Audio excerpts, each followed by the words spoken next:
Right behind me is Affinity Place in Estevan, Saskatchewan, the at least temporary new home of the Brooks Bandits for the next week and a bit for the annual Crescent Point Energy Western Canada Cup. The Bandits made the just over 7-hour drive down to Estevan yesterday, got settled in, and today they had their first practice on the ice here in Estevan. Head coach Ryan Papuano described it as a bit of an up-and-down affair. We spoke to the head coach after today's first practice before the WCC. It was good to be out on the ice today, obviously be here a few days early. We had a bit of a rough practice to start off, which was expected, being off for a few days, and I think that's the whole reason why we wanted to be here early. How much value do you get out of early practices in a tournament scenario? Do you start to prepare for opponents specifically, or is it a bit more general, the kind of stuff you focus on? No, I think now it's specific. I mean, we've watched enough video on West Kelowna and Melfort, our two first opponents, and did some power play stuff today that we'll use Sunday afternoon against West Kelowna, and it's definitely specific. Is the anticipation starting to build among the players and the staff right now?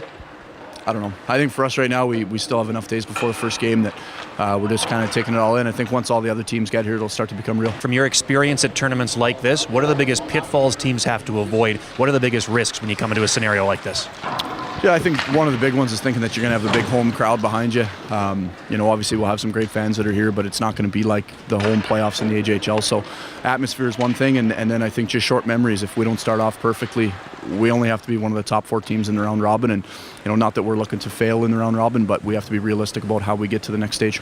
The Bandits will actually have a pretty good schedule when it comes to this WCC. They start off with an off day on Saturday when all 4 other teams of the tournament are going to have to play. They won't get into action until Sunday afternoon when they take on the BCHL champion West Kelowna Warriors. The good news for the Bandits is that West K will have played at 7 o'clock the night before, so the Bandits will be on long rest for their first game against a team that's on short rest. After that, it'll be evening games on Monday, Wednesday, and Thursday.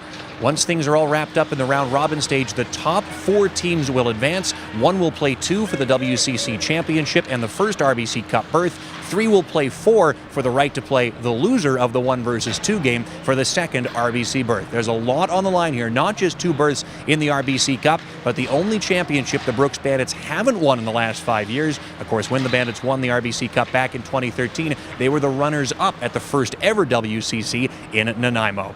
We'll be bringing you as many updates as possible here from Estevan. Be sure to check brooksbandits.ca, follow @BrooksBandits on Twitter, and like the Bandits on Facebook as well as we get ever closer to Game 1 of the 2016 Crescent Point Energy Western Canada Cup.